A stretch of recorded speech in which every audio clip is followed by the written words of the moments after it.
nama aku tuh Muhammad Fikri Al-Munawar sebenarnya. Namanya panjang gitu. Tapi di media sosial dikenal dengan Fikri Goblin.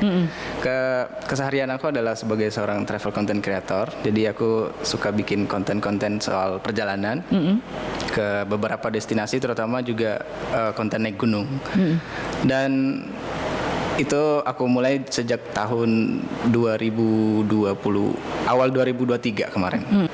Basicnya karena aku juga seorang dulu fotografer juga. Jadi aku suka foto pemandangan. Jadi memang dari awal dulu kita suka explore tempat-tempat. Jadi karena dulu konsepnya adalah hunting foto, jadi karena perubahan tren dari zaman ke zaman ya kan. Jadi ada baiknya kenapa nggak coba bikin konten gitu. Berawal dari iseng-iseng sih sebenarnya. Nah, jadi bikin konten. Kenapa nggak konten yang lain gitu ya kan, kayak food vlogger gitu kan. Karena mungkin sesuai dengan fashion juga gitu. Jadi kayaknya lebih masuk ke travel gitu. Aku awalnya dulu yang soft trip aja. Jadi kayak kita cuma jalan-jalan ke satu destinasi, cuma tripnya yang santai, nggak perlu trekking yang banyak gitu ya kan. Jadi kayak menghemat tenaga. Nah, dari situ aku mulai improve, kayaknya aku lebih seru kalau naik gunung atau ke air terjun atau gitu mungkin ke alam bebas lah gitu. Nah, dari situ timbullah ide untuk menceritakan tentang explore di alam bebas. Dan karena aku mikir kayak banyak orang yang mungkin suka dengan alam, tapi banyak juga dari mereka yang tidak bisa untuk menikmatinya. Mungkin untuk menikmati itu bisa lewat di media sosial seperti visual. Mungkin kalau visual sih banyak ya, tapi kalau soal bercerita mungkin sedikit. Jadi aku mikir kayak seru nih kalau diceritain ke semua orang lewat medsos gitu. Kalau tantangan sih selama ini belum nemu tantangan yang benar-benar berat ya. Tapi kalau basicnya tantangan kalau mau jadi seorang traveler itu ya budget sih. Kalau buat orang-orang yang baru pertama kali itu mereka pasti mikir 2 kali untuk ya jalan-jalan terus mau dapat uang dari mana gitu ya kan. Nah, tapi kalau seiring berjalannya waktu nanti ada feedbacknya sendiri gitu. Iya, akan kembali juga akan kembali di situ. Terus juga kalau tantangan yang lain sih kalau mau jalan-jalan itu mau konten, kita kan butuh beberapa orang untuk jadi teman trip lah gitu ya kan. Nah, itu juga agak kerepotan karena menyediakan waktu itu sulit ya kan. Untuk teman-teman itu ya. Mereka menyediakan jadwal dengan jadwal aku juga mungkin agak ribet gitu. Iya. Kalau untuk editing aku masih ngedit sendiri. Jadi belum, karena memang kebutuhannya juga untuk pribadi ya kan. Jadi kayak ngebutuh tim juga untuk sementara ini ya. Jadi kayak ngedit sendiri udah worth it lah. Tidak enaknya itu sebenarnya pasti ada, tapi kita bisa menyikapinya sendiri gitu. Kayak misalnya aku lagi trip naik gunung ke gunung ini. Kemarin tuh kayak Gunung Masurai. Kita motoran kalau nggak salah itu 6 jam. 6 jam dari Kerinci ke Merangin. Lanjut lagi kita ke Jangkat waktu itu kan. Nah, pas jalan itu sialnya di perjalanan itu kita kecelakaan dulu. Nah, itu tidak enaknya di lapangan. Tapi karena kita rame-rame, terus juga tujuannya, semangatnya juga masih kuat banget. Jadi ya udah jalanin aja walaupun sakit-sakit. Karena kalau yang gunung kan dia lebih ekstrim dari yang lain gitu ya kan. Kalau gunung itu kemarin aku paling ekstrim itu ke gunung Kerinci sama Gunung Masurai. Itu tuh paling ekstrim karena treknya juga sulit. Terus juga kalau Gunung Masurai kan dia jarang tuh orang mendaki ke sana gitu. Jadi cuman beberapa pendaki aja. Nah, waktu kita ke sana juga jalurnya masih rapat banget. Terus juga tanjakannya juga benar-benar lebar-lebar di situ. Karena ada namanya tanjakan Saiton tuh di situ ya kan. Memang kayak Saiton kali lah gitu ya kan. Terus juga ekstrim cuaca juga karena dingin banget di situ. Itu aja. Kalau Gunung Kerinci sih hampir semua jalur dari shelter dari shelter 3 menuju ke puncak itu juga ekstrim banget. Ada jalur tikus karena kalau kita bicara soal gunung, soal alam bebas, semuanya ada gampang dan ada susahnya gitu.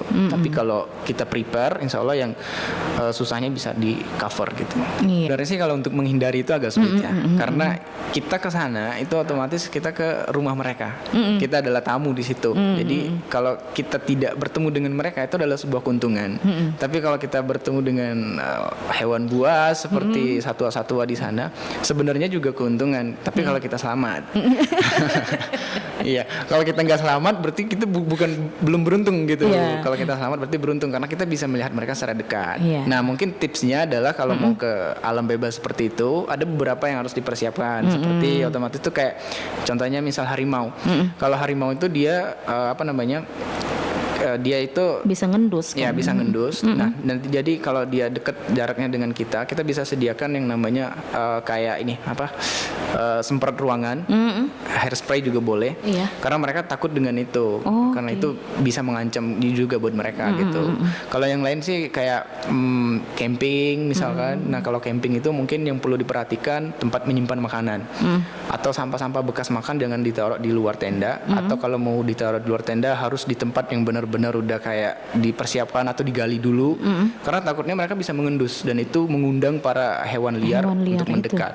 Gitu. Kalau aku pribadi sih aku risetnya pertama tuh di Google Maps, yang kedua tuh ada Google Earth, itu lebih detail juga. Jadi riset di situ. Nanti kalau udah dapat destinasinya baru aku kalau ada kenalan orang lokal atau orang yang pernah ke daerah sana, aku tanya mereka Iya. gimana-gimananya di sana, terus juga Treknya gimana treknya gitu. gimana, terus juga estimasi waktunya berapa gitu ya kan. Nanti di sana ada apa aja, air terjunnya kayak gimana. Nanti kita udah jalan jauh, taunya air terjunnya cuma seuprit ya kan. Kan percuma juga gitu. Jadi aku risetnya di beberapa ini aplikasi kayak di Maps, terus juga di Google Earth. Nanti baru aku riset lagi ke orang-orang yang pernah ke sana gitu. Kemarin aku pernah juga kerjasama dengan beberapa brand karena kalau dari konten itu penghasilan di TikTok atau aku kan mainnya di TikTok nih, penghasilannya dari situ aja. Iya. Dari situ, dari endorsement karena TikTok nggak monet kayak di YouTube ya kan. Iya. Kalau endorsement sih dari beberapa brand. Nanti semakin sering kita FYP, kontennya rame, kontennya bagus, mereka tuh bakal ngelirik kita untuk diajak bekerja sama karena kita udah punya personal branding masing-masing gitu, sesuai dengan niche kontennya. Iya. Kayak aku sih kontennya adalah jalan-jalan ke alam gitu. Mungkin brand yang masuk itu adalah kayak makanan praktis, Iya. terus juga agent travel gitu, booking hotel gitu-gitu. gitu ya, Itu iya, yang sering masuk gitu ya kan. Terus juga kemarin aku sempat juga kerjasama dengan beberapa produk ini kayak skincare juga, seperti facial wash juga gitu-gitu. Nah, Iya. penghasilannya dari situlah. Iya. Ya, jangan kerja terus. Iya. Iya, jangan kerja. Orang sering kerja dari weekday, terus weekendnya cuma dipakai buat rebahan kan rugi. Iya, benar. Jadi kalau kerja ya kerja aja. Nanti weekendnya pakailah untuk jalan-jalan. Nikmati. Nikmati karena setelah jalan-jalan nanti kita bakal recharge energi itu untuk kerja lagi gitu. Jadi lebih semangat. Terus juga mungkin harapan aku ke depannya aku pengen explore lebih luas lagi, bukan hanya di sekitaran provinsi Jambi, Kerinci, Kabupaten Kerinci, Padang, tapi aku pengen lebih jauh lagi nanti. Mungkin aku sudah planning beberapa perjalanan untuk tahun ini. Memang belum terrealisasikan gitu. Dan aku juga punya satu pesan nih dan harapan aku untuk pariwisata di Jambi. Iya.